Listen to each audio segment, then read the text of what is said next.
Vous êtes bien sur Radio of Basket, la radio qui vous parle de NBA, la radio qui vous écoute. Basketball, c'est mieux à la radio.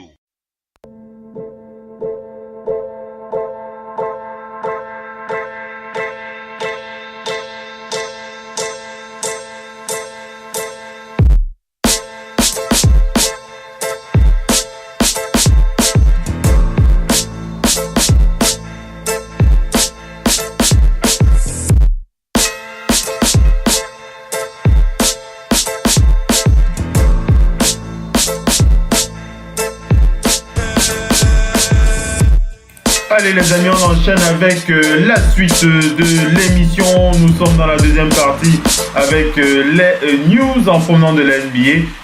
On a donc parlé de cette malheureuse nouvelle avec Kristaps Porzingis et les Knicks de New York. On va enchaîner, on va aller du côté des Timberwolves du Minnesota. Vous avez deviné pourquoi cette histoire avec Jimmy Butler qui fait jaser, qui continue de faire parler. Alors on a deux camps, il faut quand même dire les choses de façon assez claire pour que vous soyez au fait de la situation du joueur, mais aussi de la situation des acteurs majeurs de la franchise, à savoir le front office, dont les décisions dépendent du JM Tom Thibodeau, le head coach et le GM, et bien entendu le propriétaire de cette équipe. Alors ce que je voulais préciser, c'est qu'on a deux voix discordantes. On a des voix discordantes, mais on a deux voix.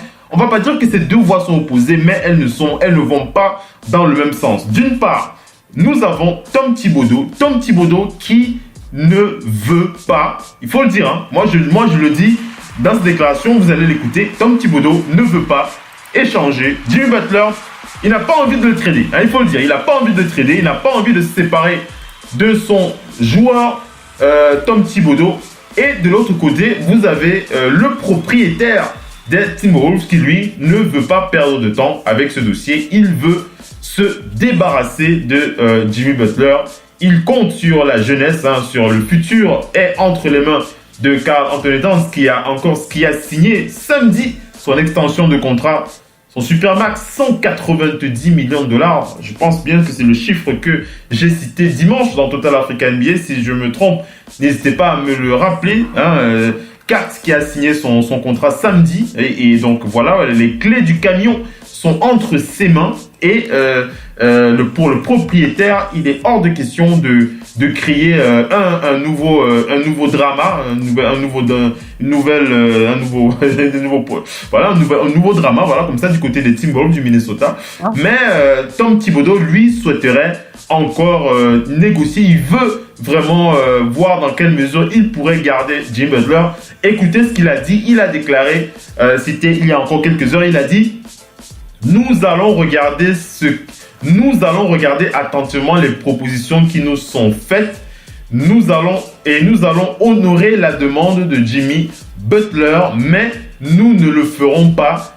Nous ne le ferons pas si nous sommes perdants dans l'affaire. Voilà, le Tom Thibodeau qui a clairement précisé ça. Et il faut rappeler que la nouvelle de la décision de Jimmy et bien entendu la décision du propriétaire qui en a discuté pendant les réunions des board gouverneurs, à savoir les propriétaires NBA, le propriétaire des Timberwolves qui a déclaré à ses collègues, on va dire ça comme ça, de ce board gouverneur, de cette réunion, de ce board gouverneur meeting, il a déclaré que si les autres franchises ont un souci dans leur négociation avec son general manager, ils n'ont qu'à lui passer un coup de fil et il fera tout ce qui est en son pouvoir pour faire aboutir le deal. Alors vous voyez, lorsqu'il y a une possibilité comme ça, je ne vois pas les autres franchises sacrifier leur pièce maîtresse au profit des Timberwolves en sachant que le propriétaire est prêt à faire ce qu'il faut pour se débarrasser du joueur. De l'autre côté, vous avez Tom Thibodeau qui veut le garder. De l'autre côté, vous avez le propriétaire qui est pressé de s'en débarrasser. Voilà la situation des Timberwolves actuellement. On va faire réagir le Doc et Missy ensuite. Le Doc ONP, comment tu as envie de réagir à ce petit Méli-Mélo pour penser à notre pote Mélo du côté de Houston? Je pense que Thibodeau, peut-être, il parle en tant que coach. Les trois personnes sont déphasées. Il n'y a pas de... On dirait qu'ils ne se réunissent pas et que chacun va faire des déclarations. Le président, ça part, le GM, ça part, le coach, ça part. On dirait qu'ils n'ont pas une ligne de conduite commune. Oui. En tout Parce cas, que le coach pense... Oui, c'est ça, Job, c'est ça. Le coach pense à son joueur qu'il a ramené. Il arrive dans une franchise, il a son joueur depuis Chicago et tout. Et ça risque d'être sa pièce maîtresse, surtout défensive. Il pense à ses systèmes avec lui qu'il connaît. A priori, il a voulu créer les Bulls de Minnesota et il a besoin de son élément. Il pense à la victoire. Ça, on sait bien qu'à 3, pour partir d'une nouvelle saison, ce serait super, surtout avec Jeff Teague et tout le reste, blablabla. Donc, il aura une belle équipe. Mais a priori, il ne mesure pas au niveau du GM et du président la complexité de l'entente entre les joueurs. Parce qu'il est parti parler à un. Il pense qu'il peut régler ça. Tant mieux, mais qu'il règle directement parce que Karl Anthony Towns n'a signé que quand il a appris que Jimmy Butler est sur la trade list. Donc, peut-être que lui, le coach ne mesure pas assez. Je ne sais pas s'il a rencontré les deux joueurs pour savoir à quel point ils ne veulent plus se voir. En tout cas, il a rencontré Jimmy, ça c'est sûr. Pour Jimmy, c'est sûr. Voilà, mais j'ai l'impression qu'il ne sait pas que la franchise mise sur son joueur drafté et son joueur échangé avec les Cavs, sur sa jeunesse, pour l'avenir. Peut-être parce que la franchise, au niveau du président GM, c'est Karl Anthony Towns, c'est leur avenir, il veut continuer avec. Wiggins est entre les deux. S'ils peuvent continuer pour faire leur duo, voilà. Ils l'ont prolongé l'année dernière, donc c'est une conférence sur le long terme. Maintenant, le président, lui, il veut absolument faire bouger Butler. Le GM, lui, répond à certains et pas à d'autres. Donc le président qui veut à tout prix dit « Appelez-moi au pire en direct ». Le coach, lui, de son côté, lui, il dit « Moi, je veux même qu'il reste ». A priori, ils n'ont pas la même ligne et ça fait une vraie, comme ici dit, une cacophonie terrible et ça montre que le club, l'organisation n'est pas professionnelle. Ouais. Parce que soit ils se taisent dans les médias et que chacun arrête de faire des déclarations de « moi, je veux ci, moi, je veux ça », ils se réunissent et réunissent les joueurs, chacun à son tour s'ils ne veulent pas se voir dans la même pièce. Parce que déjà, s'ils ne se voient pas dans la même pièce, ce n'est pas au training camp qu'ils vont se voir. Hein. À moins qu'ils sont déjà en training camp et qu'ils sont professionnels sur le terrain, ils font les trucs, mais dès qu'ils sortent sur leur page, j'en sais rien. Parce que j'aimerais bien aller voir, je vais aller voir sur leur site, si pour le Media Days, ils étaient ensemble, parce qu'on voit les photos des autres, on ne voit pas eux. Non, c'est impossible qu'ils soient ensemble, ça c'est sûr. On va le regarder. Tu me donnes envie d'aller. Je vais checker. Vas-y, Jacques, vas-y. Ce serait marrant d'aller voir un petit peu. Vas-y, continue, je check. Vas-y. Mais donc, en fait, moi, je ne comprends pas un petit peu où ils veulent en venir chacun. Où ils veulent en venir. Parce que le coach doit se dire que à la fin, c'est celui qui paye là, qui a re-signé un à 190, il a un autre à 140 qu'il a signé l'année dernière, et que Butler, donc il a montré que Butler ne fait pas partie de sa priorité par rapport aux autres. C'est une priorité qu'il reste, ils aimeraient tous qu'il reste, au moins pour la saison. Mais à faire le choix, les dirigeants ont fait leur choix, surtout le président. Donc le coach doit maintenant trouver la meilleure, comme il a dit. Ils ne vont pas le trader pour n'importe quoi.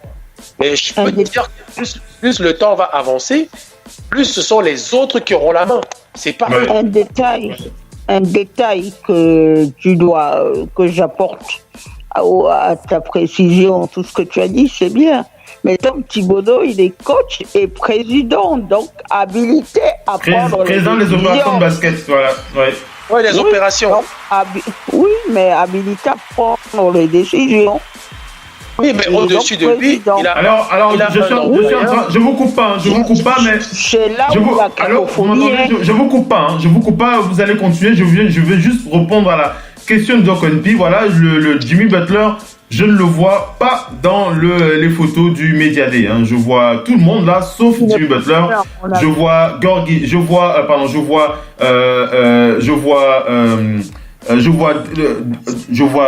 Derrick Rose, voilà, je vois Derrick Rose, je vois Luol Deng, je vois Josh Okogie, je vois Karl Anthony Towns, je vois pratiquement tout le monde, sauf Jimmy Butler qui n'était pas apparemment, visiblement pas présent. Vas-y Missy, le doc qui enchaîne, vas-y. Non, ce que je disais, c'est qu'il est président des opérations de basket, même si on sait très bien qu'il y a le propriétaire en haut. Maintenant, cette affaire est en train de rentrer dans la cacophonie. La cacophonie, dans tout ce que vous dites aujourd'hui, tout est grossissant et se rajoute grandeur nature, parce que vous avez le miroir des réseaux sociaux. Donc, c'est soit vous discutez en privé et vous arrêtez une position. C'est pas quand quelqu'un dit A dans les médias, le président lui dit B dans les médias, ça fait franchement désordre. C'est un manque de professionnalisme parce que dites-vous bien que les franchises NBA sont beaucoup plus valorisées que les clubs de foot en Europe. C'est des franchises extrêmement riches. Ils sont pas à quelques millions pour garder un joueur et certaines n'ont pas peur de dépenser pour payer la luxury tax. Maintenant, ce qui est un problème, c'est que cette affaire-là, elle est connue depuis. L'incident ne date pas d'hier. On a essayé de garder le vestiaire tant qu'on pouvait. Mais quand vous essayez de garder les choses elles finissent toujours par exploser. Les langues commencent à se délier, les gens commencent à bavarder. Vous savez, quand les gens bavardent, vous ne pouvez pas dire si c'est vrai, c'est pas vrai. Mais il y a quelque chose qui n'allait pas depuis des mois. Et le fait d'avoir refusé de crever l'abcès depuis des mois en se disant, quand il y a un problème, on se dit toujours, de lui-même, le problème va s'estomper. Non, les problèmes ne s'estompent pas d'eux-mêmes. Il faut tenir... Oui, le doc, vas-y. Oui, vas-y, Missy, fini. Missy conclut et tu prends. Vas-y, Missy. Je disais qu'il faut régler les problèmes au moment où ils surviennent. Pas tenter de régler les problèmes à la veille d'un training camp. Voilà, tu peux prendre le docteur. Tu sais ce qui me gêne le plus, et cette équipe doit en prendre conscience, oui. C'est que je regarde le roster de cette équipe. Ouais. Ils ont l'un des meilleurs rosters de la ligue. Hein. Oui, c'est vrai. On peut discuter, mais... Oui. Retirons Jimmy Butler. Il reste... Quand même, c'est un petit luxe d'avoir Jeff Teague et Derrick Rose en meneur. C'est un petit luxe quand même. Il n'y a pas beaucoup d'équipes. Certains ont un meneur titulaire très fort, mais le remplaçant est souvent très faible. Là, ils ont deux joueurs quand même, Teague et Derrick Rose, des All-Stars. Ils ont recruté Anthony Tolliver en forward, alors que ils ont déjà Taj Gibson dessus, Luol Deng. Tu as Taj Gibson, tu as Luol Deng, et dedans, en 4, tu as Gorgui. Tu as Gorgui Dieng. Wiggins qui est aussi en forward. Tu as Anthony Towns. Donc, et il y a CJ Williams qui est aussi signé. Donc, à un moment, je regarde le roster, je me dis, même le coach là doit se dire qu'avec Jimmy Butler, en échange, ils peuvent avoir facilement 2-3 très bons joueurs, voire 2 plus un tour de draft qui traîne par là. Et ce roster serait un roster quand même effrayant. Sur le papier, en tout cas, c'est pas n'importe qui double les postes comme ça. Ils ont les postes doublés. Ils ont tous les postes doublés et un banc. Je peux même te dire que les Warriors n'ont pas un banc comme ça. Les Warriors ont peut-être un 5 entrants effrayant, mais le banc n'est pas comme ça. Donc, sur le papier, en tout cas, ils sont... Oui. Sur le papier, ils sont ce qu'il faut sur le banc. C'est-à-dire qu'on ne sait pas entre Luol Deng, Taj Gibson, Wiggins, Taj Gibson qui a un stretch 3-4. Parfois, il se débrouille même en 5. Pareil pour Gorgui qui peut jouer 4-5. Ils ont recruté Tolliver de Détroit. Tolliver, c'est pareil, 4-5. En fait, ils ont tout ce qu'il faut. Surtout à la main, ils sont sûrs. Donc, quelque part, Jimmy Butler, c'était leur arme, leur two-way players qui pouvaient défendre dur et mettre au moins 23 points. Mais avec sa monnaie, ils peuvent trouver quelque chose qui va faire que cet effectif soit très très cohérent. Mais très cohérent. Cet effectif, il n'y a que les blessures. De toute façon, la saison dernière, on l'a dit. C'est les blessures qui ont fait qu'ils reviennent, mais ils étaient 3e, 4e à un moment donné vers le mois de février. Février-mars, ils étaient 4e de la conférence Ouest. Ouais. C'est après la blessure, ils ont reculé. Et c'est là qu'on s'est plaint de l'apport. Parce que quand Butler se blesse, Wiggins et Towns doivent élever leur niveau. Ouais. Mais là, franchement, pour moi, ils peuvent choper 2 monnaies d'échange très cohérents. Et c'est dommage que c'est con. Avec cet effectif, tu rajoutes Jimmy Butler. Il ne se soit pas assis comme tous les anciens joueurs qui ne s'aiment pas hors du terrain, mais qui, une fois qu'ils rentrent sur le parquet, ils font le job parce qu'ils ont une équipe qui peut se pointer facilement dans les 5 équipes favorites de cette conférence. Facilement dans les 5 de cette conférence. C'est vraiment dommage qu'ils se comportent comme ça. C'est dommage. Voilà, ça, c'est vraiment dommage. Avec les Timberwolves du Minnesota. J'ai conclu Messi et puis on enchaîne. Il faut qu'on parle d'autre chose. Vas-y. Une seule chose, il faut que les pilotes interviennent rapidement. Ouais, parce que ça, pour une saison totalement.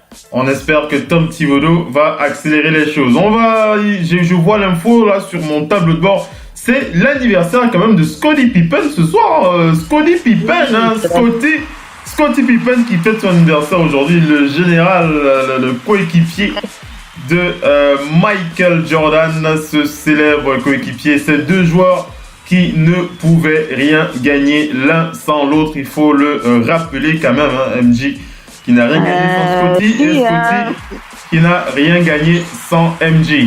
Je parle de titres NBA, Missy. Je parle des titres. Oui, mais il faut quand même dire que les 2 années où Michael est absent, Scottie, il est un petit peu moins en vue. Hein. C'est ce les que 2 titres qui ont été remportés par les Rockets. Hein. C'est pour ça qu'il a dit l'un sans l'autre. C'est pour ça, j'ai dit ils ne peuvent gagner rien l'un sans l'autre, puisque même MJ est parti et il n'a rien gagné non plus. Sans Scottie. Phil, Scottie Pippen était à 15 minutes d'un titre en 2000 avec les Blazers. Les Blazers. En 2001, avec les Blazers, il était à 15 minutes d'un titre. C'est dommage parce qu'il aurait pu primer et dire qu'il a gagné sans Michael, mais bon.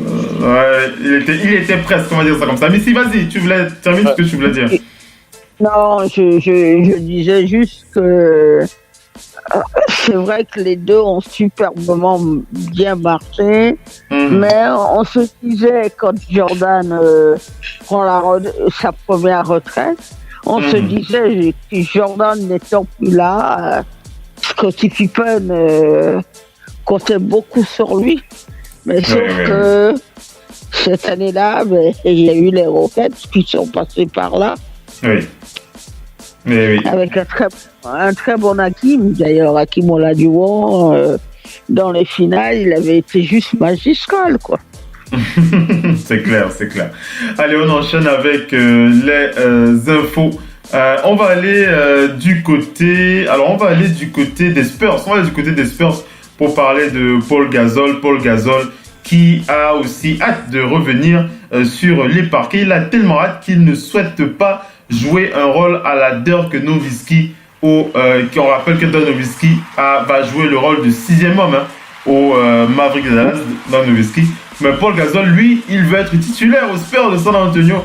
Il a dit, je veux toujours débuter les matchs. J'ai été titulaire toute ma carrière. Je n'ai pas l'intention d'aller sur le banc, mais j'ai conscience que si l'équipe a besoin que je sorte du banc et que j'endosse ce rôle de remplaçant, je le ferai. J'exige toujours beaucoup de moi-même. Je vais repousser mes limites. Mon état d'esprit est de placer la barre très haut et de me forcer à être le meilleur joueur possible. C'est pour ça qu'il me paie des millions de dollars. On rappelle qu'il touche 16,8 millions de dollars sur son contrat. Il a dit, je ne suis pas au salaire minimum, donc je ferai tout pour être à la hauteur. Donc voilà un peu pour Paul Gasol qui souhaite toujours donner le meilleur de lui-même. Qu'est-ce que tu veux dire, Missy? Oui, il veut justifier son salaire. Ouais, c'est Pour normal. Gasol, sa réputation n'est vraiment plus à faire en NBA. Maintenant, l'histoire que les gens disent, je ne veux pas sortir du banc. En fait, ce qu'il faut regarder, c'est le temps de jeu. Hein. Oui. c'est le Et temps de- après, il faut Alors- voir aussi le match-up face à l'adversaire. Hein. Il y a beaucoup de choses à prendre en compte. Et puis, Greg Popovich est un très bon coach. Donc, il prendra les décisions qui s'imposent. Oui. Au Allez, bout on d'un enchaîne. juste une chose. Au Vas-y. bout d'un moment, pour installer les jeunes, il faut parfois leur faire un peu de place. C'est Ouais. ça, quoi. Et les Allez, Spurs on va sont du loin côté- de ça. On va aller du côté des Cavs cette fois dans cette partie news. On rappelle que le propriétaire Dan Gilbert a discuté longuement avec le propriétaire de Timberwolves du Minnesota. Il veut pouvoir s'attacher les services de Jimmy Butler. On verra ce qu'il en est. Mais pour l'instant, les Cavs veulent sécuriser le contrat de Larry Nance Jr. Les Cavs qui espèrent signer un contrat de longue durée avec l'ailier Larry Nance Jr. On rappelle qu'ils auront jusqu'à la limite d'octobre pour pouvoir s'entendre sur un contrat avec Larry Nance Jr. Et avant de quitter les Cavs, on va revenir sur les déclarations de Kevin Love. Kevin Love qui avertit, il a dit que les Cavs vont beaucoup surprendre durant cette saison. Ne vous attendez pas à voir des Cavs qui vont jouer les faire valoir comme une équipe des Knicks de New York qu'on a cité tout à l'heure. Kevin Love qui a dit « Nous serons une équipe qui va surprendre beaucoup de monde. Je pense parler davantage sur le terrain et montrer l'exemple en étant le prolongement du staff. Je ne dis pas que je dois grandir, mais je dois franchir une nouvelle étape dans mon évolution. » Et Channing Frye qui a déclaré sur Kevin Love, il a dit « Kevin Love veut gagner, il s'est donné comme défi de s'améliorer. Parfois, il est même un peu dur envers lui-même car il est assez exigeant. Mais je pense qu'il va découvrir qu'il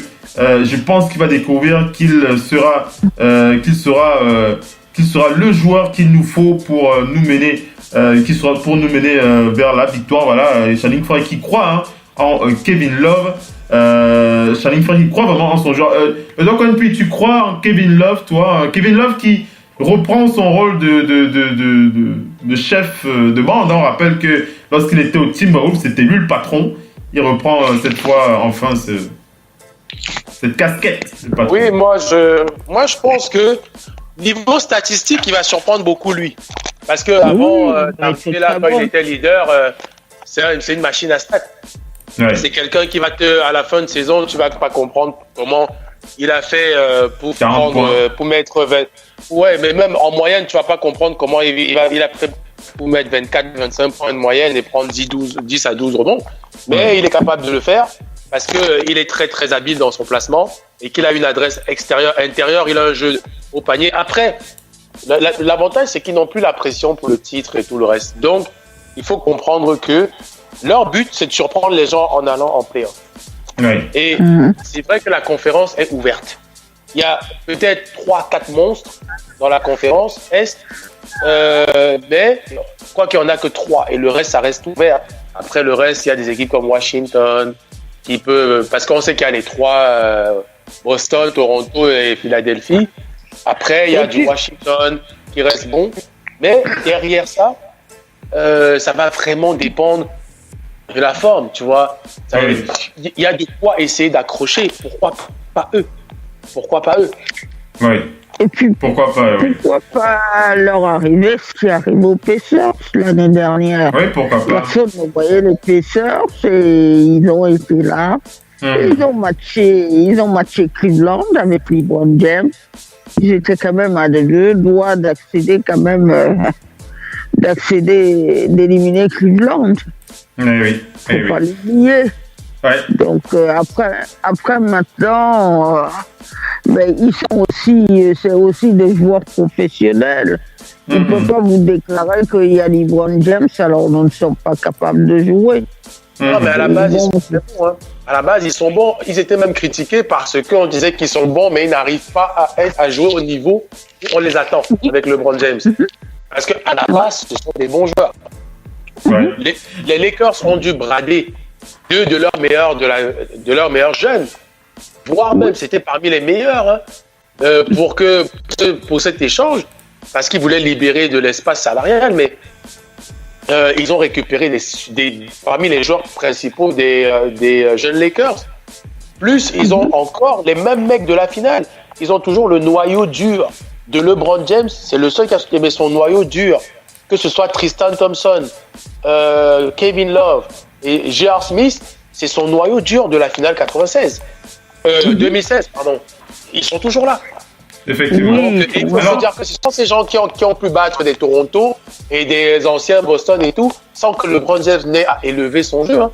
Ils ont réussi des séries de playoffs, eux, sans que LeBron n'ait à élever son jeu. Oui. Alors, le doc, je vous donne l'info. Hein, le doc ONP, tu posais la question concernant la participation de Jimmy Butler au Media Day des Timberwolves du Minnesota. J'avais checké au niveau du Media Day les photos et je t'avais précisé qu'il n'était pas là. Mais voilà, je veux confirmer cette information puisque c'est de realgm.com qui donne l'info concernant la journée de lundi, le Media Day de lundi avec les Timberwolves du Minnesota. Il précise bien que Jimmy Butler a été contacté par Tom Thibodeau pour rejoindre l'équipe et participer au Media Day, et Butler qui a déclaré à son coach qu'il n'était absolument pas intéressé à participer à cette journée. Il a simplement participé à une visite médicale. Voilà, il a participé à une visite médicale ce lundi, mais il n'a pas participé au Media Day. Jimmy Butler, voilà. C'est terrible quand même. Il a dit je viens pas. C'est terrible. Le doc est après ici. Vas-y le doc, tu dis? Il se considère, ça c'est un manque de respect, et parce qu'il se considère plus comme étant joueur de Timberwolves, comme membre de l'équipe, parce que tout le monde fait le Media Day, même les remplaçants qui sont ils viennent prendre leurs photos, parce que c'est ça, c'est les photos là qui déterminent le roster, on met partout sur le site. Voilà, on détermine l'équipe là. Maintenant, il n'est pas intéressé, il passe la visite médicale parce que ça peut servir pour un autre club. Parce que ça c'est un document. La visite médicale montre même aux autres clubs que tu es en santé. Ouais. Donc, il fait que ça. Donc, même Thibodeau doit tirer des conclusions de ce truc. Il doit tirer des conclusions. Eh oui. Thibodeau, c'est dommage, hein, c'est dommage cette relation. Je pense qu'il est pas, c'est pas professionnel de la part de Jimmy. Mais bon, c'est pas professionnel. C'est pas professionnel. Je dis ça aux gamins. Ne vous comportez pas de la sorte. Jimmy Butler lui-même, quand on sait d'où il vient, comment il a galéré pour réussir à entrer à la NBA. C'est dommage. C'est dommage. Il faut bien qu'on dise une chose aujourd'hui. La NBA, ce n'est pas pour les gens qui n'ont pas les moyens ou les enfants de milieux défavorisés. C'est dommage. Pareil, il y a une étude qui a montré que les joueurs qui sont dans la NBA proviennent de familles plutôt bien, de familles aisées. C'est dommage. Quand vous arrivez à ce niveau-là, vous ne pouvez pas être dans ça. C'est dommage de voir ça. Vous vous abîmez comme ça et abîmer votre image. Puisque cette franchise vous paye des millions. C'est dommage de la part de Jimmy Butler. Allez, on enchaîne les amis avec la suite des infos. On va aller du côté d'Anthony Davis. Anthony Davis, vous le savez, on en avait déjà parlé la semaine dernière. Anthony Davis qui rejoint l'écurie de LeBron James. Clutch Sport, il rejoint donc le Rich Paul, voilà, qui est l'agent de LeBron James. Rich Paul qui dirige Clutch Sport, voilà, et Anthony Davis qui a déclaré aux médias que parce qu'on lui a demandé pourquoi est-ce qu'il a pris cette décision, il a déclaré que ce n'était pas une question d'argent pour lui. On rappelle qu'Anthony Davis sera admissible à un super max de 5 ans d'une valeur de 230 millions de dollars. Anthony Davis, durant la saison, l'été 2019, il a dit « Je pensais que ce changement était nécessaire.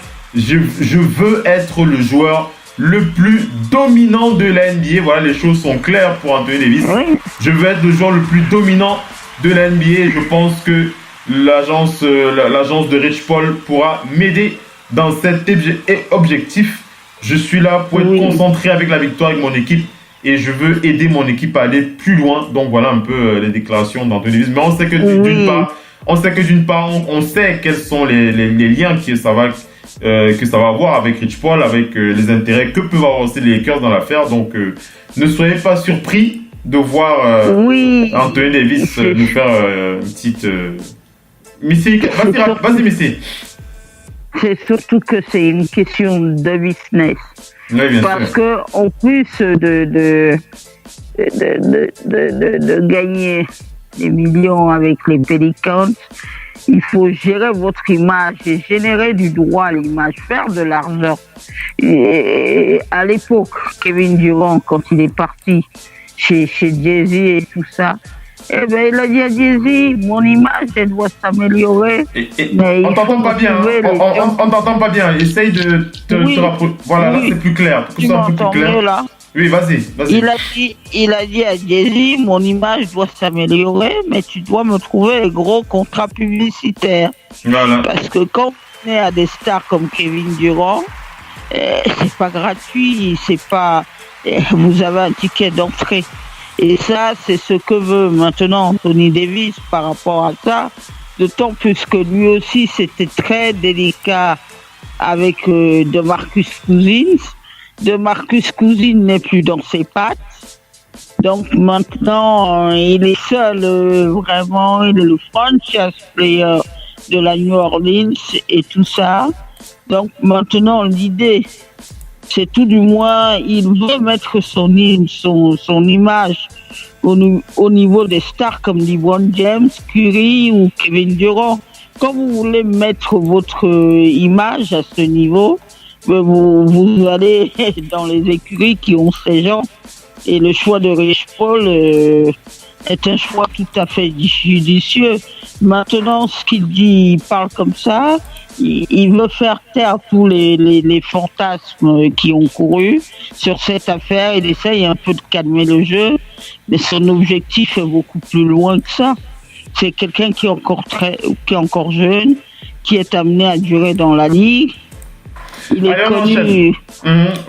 Enchaînons, Missy, avec la suite. On a encore beaucoup d'infos à partager. On va aller du côté... le Doc Onpi. Le Doc? Oui. Le Doc, j'aimerais que tu réagisses sur cette info. Ça concerne les Raptors de Toronto et Kyle Lowry. Kyle Lowry, ce meneur que nous apprécions tant du côté des Raptors qui... alors, ce qu'on apprend, c'est que... on apprend que c'est Josh Levenberg d'ESPN qui donne l'info. Il déclare que depuis le début du training camp, Kyle Lowry qui aurait donc esquivé de façon claire les appels et les textos de Masai Ujiri et de son coach Nick Nurse. Kyle Lowry n'a pas répondu aux appels de Masai Ujiri ou de Nick Nurse. Alors on va pas vous dire que ça concerne le fait de son humeur compte tenu du départ de son ami DeMar DeRozan au San Antonio Spurs, mais il n'a pas décroché son téléphone et lorsqu'on lui a posé la question sur cela, il a déclaré « Je suis ici pour faire mon travail. Une chose à propos de moi, c'est que j'ai toujours été prêt à jouer le plus dur pour gagner le titre. On m'a toujours donné l'occasion de sortir et de montrer ce que je savais faire. Mon état d'esprit n'a pas changé. Je suis là pour jouer. Je suis là pour gagner. » On rappelle, les sources sont aussi précisées que les Raptors estiment que la décision de Lowry de ne pas décrocher son téléphone n'est pas une réelle préoccupation pour eux parce que Kyle Lowry n'a pas l'habitude de parler aux médias pendant l'été, mais ce n'est pas de ça dont on parle puisqu'on parle du fait qu'il n'a pas voulu parler au président des opérations de basket tout simplement. Il n'a pas voulu parler à Masai Ujiri, il n'a pas voulu parler à son coach. Est-ce qu'il a un peu boudé le Doc? On peut le dire. En tout cas, moi j'y crois un petit peu. En partie, il faut dire. Oui, on le sait. C'est pas évident pour se parler quand même de son ami comme ça. Le Doc qui répond est ici après. Le Doc. Lui, je veux dire, il y a eu un peu ça, mais ça a accentué le fait que il est plutôt discret pendant l'été par rapport aux médias et tout. Je pense que ça a accentué ça. Parce que là, le président lui demande de lui répondre, pas d'aller faire quelque chose. Il appelle, c'est peut-être pour autre chose. Il ne sait pas pourquoi. Quand tu refuses l'appel de je pense que c'était peut-être pour lui expliquer la situation. Tu sais qu'on aime bien. Ouais, effectivement. Mais bon, je crois que c'était pour faire les mises au point. Je crois que c'était pour le mettre. Effectivement. C'est pour ça que je dis que quand il refuse l'appel. Quand il refuse l'appel de son président, c'est qu'il lui en veut pour quelque chose. Ce n'est pas sa discrétion des médias, nanana. Je me suis dit, le président a tenté d'expliquer que l'autre a toujours été discret, mais en fait, il lui en voulait, et voilà, il lui en veut par rapport à ça. Ça va passer, hein, ça. Ça va passer. Quand les enfants vont penser, il va voir son nouveau. Il va voir par qui l'autre a été remplacé, ça va aller. Ça va aller. Lorsqu'il va voir le monstre, le monstre Kawhi Leonard. On enchaîne, on enchaîne. Enchaînons, on va parler de Kawhi Leonard. Kawhi Leonard qui s'est exprimé aussi dans ce spécial Media Day. Kawhi Leonard. Alors, je ne sais pas si vous avez vu le sourire de Kawhi Leonard. C'est très très rare de voir un rire de la part de Kawhi Leonard. Ça m'a fait bizarre de voir son rire ou son sourire. Vous pouvez l'appeler comme vous voulez. En tout cas, moi, j'appelle ça un rire bizarre, en tout cas. Mais Kawhi Leonard qui a déclaré « Je veux jouer ici » concernant les Raptors. Il a dit « Je veux jouer ici. Je suis venu à Toronto avec un esprit ouvert. Je veux faire des grandes choses ici. Je veux me concentrer sur cette année. Si vous regardez vers le futur, vous allez si vous passez votre temps à regarder vers le futur, vous allez trébucher sur le présent. Donc, je suis concentré sur...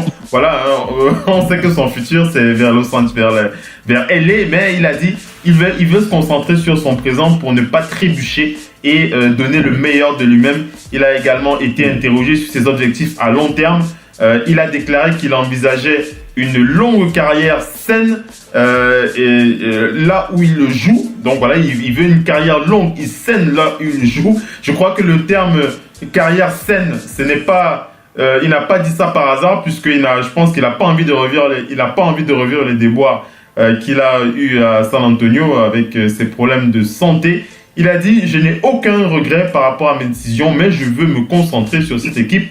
Je veux me concentrer sur cette équipe et rester dans le temps présent et ne pas regarder ni en arrière, ni très très loin dans le futur. » Camille qui a fait un numéro d'équilibriste là dans ses déclarations. Oui. Missy, vas-y. Oui, c'est une manière aussi de ne pas s'attirer tout de suite les foudres du public, de ne pas être là juste comme un mercenaire, quelqu'un qui est là de passage, qui va partir, même si on sait que c'est ça. Ouais. La NBA est un business total, hein, il ne faut pas l'oublier. Hein. Mais je dis quand même qu'on verra un bon Kawhi Leonard. Parce que quand vous passez par les Spurs, généralement, vous allez à bonne école. Il a été à bonne école. Tout ce qu'il a appris aux Spurs, tout ce qu'il a appris auprès de Greg Popovich servira. Parce que tout le monde était dubitatif au moment où on l'a quand même tradé des Indiana. Hein. C'est Indiana qui l'a drafté, je crois. Bien que c'est ça. Et donc... tout le monde était dubitatif quant à sa réussite. Hein. Oui. Les meilleurs joueurs qui étaient devant lui par rapport à Los Angeles, je ne sais pas si vous vous souvenez de lui. Vas-y, il faut que j'enchaîne avec le bon James. Non, juste une chose. Vas-y. Les meilleurs joueurs qui étaient devant lui, il y avait Jimmy Fredette et il y avait l'autre là, le joueur de Charlotte là. Comment elle s'appelle? C'est Kemba Walker. Les deux joueurs étaient devant lui. Ouais. En tout cas, on a hâte de voir. On a hâte de voir ce qu'il va proposer. J'enchaîne rapidement. Il reste 4 minutes avant de conclure sur le show. Le Doc One P. Le Doc? Oui. Le Doc, on partage rapidement les déclarations de LeBron James aux Lakers de Los Angeles. LeBron James qui a déclaré lors du Media Day: nous avons un long chemin à parcourir pour rejoindre les Warriors de Golden State. Hein, il a continué, il a dit les Warriors peuvent reprendre là où ils en sont, alors que nous partons de zéro. Hein, nous avons un long chemin à parcourir, nous ne pouvons pas nous inquiéter ou penser à ce que fait les Warriors de Golden State. Nous sommes ensemble pour quelques années, donc nous sommes tout nouveaux les uns pour les autres. Nous devons prendre notre bleu de travail et puis aller sur le parquet et donner le meilleur. Nous allons avoir du bon, nous allons avoir du mauvais. Nous allons passer des bons moments, nous allons passer aussi des très mauvais moments. Si nous continuons à travailler le processus, si nous continuons à travailler dans ce processus, dans ce processus qui nous concerne, nous allons continuer et que nous continuons à nous sacrifier les uns envers les autres et à prendre l'engagement qu'il faut, le temps nécessaire pour réussir. Tout le reste se mettra en place. Voilà quelques belles paroles de la part de LeBron James pour mettre les choses en forme. Le Doc ONP avant MIC. Le Doc. Oui. C'est bien, il parle des Warriors. Un peu de politique. C'est un monde qui est ambitieux parce que avant les Warriors, déjà il montre qu'il y a de l'ambition. Parce qu'avant les Warriors, il y aura beaucoup d'autres trucs, il y a d'autres obstacles. Hein. Mais c'est bon, il y a de l'ambition, il y a du travail.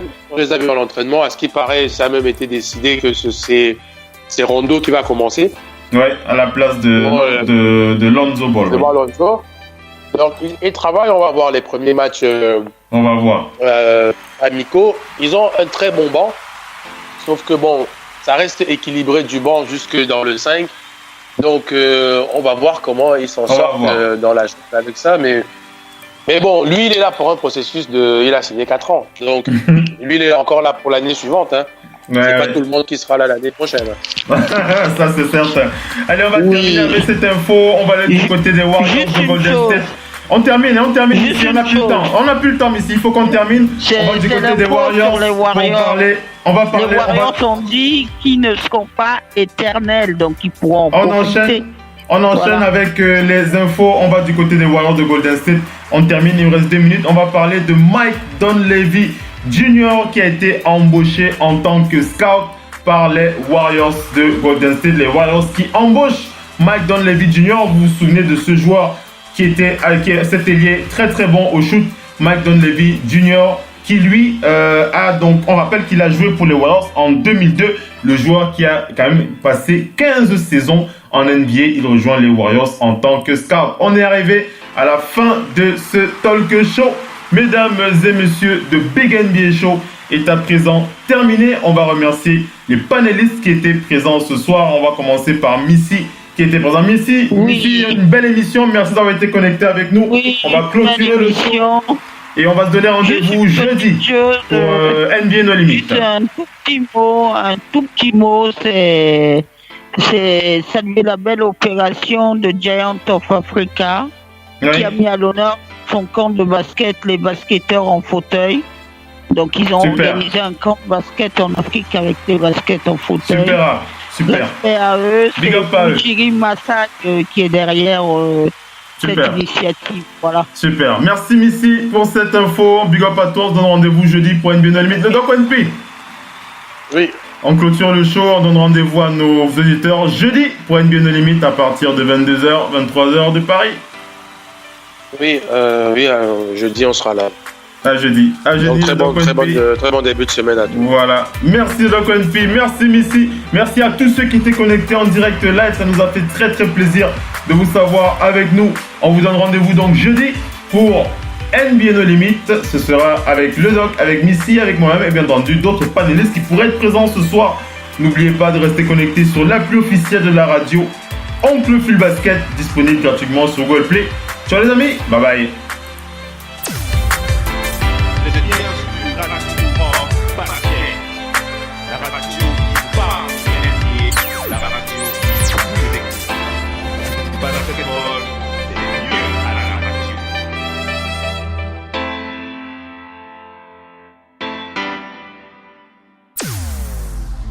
C'est bien sûr Radio of Basket, la radio qui vous parle de NBA, la radio qui vous écoute. Basketball, c'est mieux.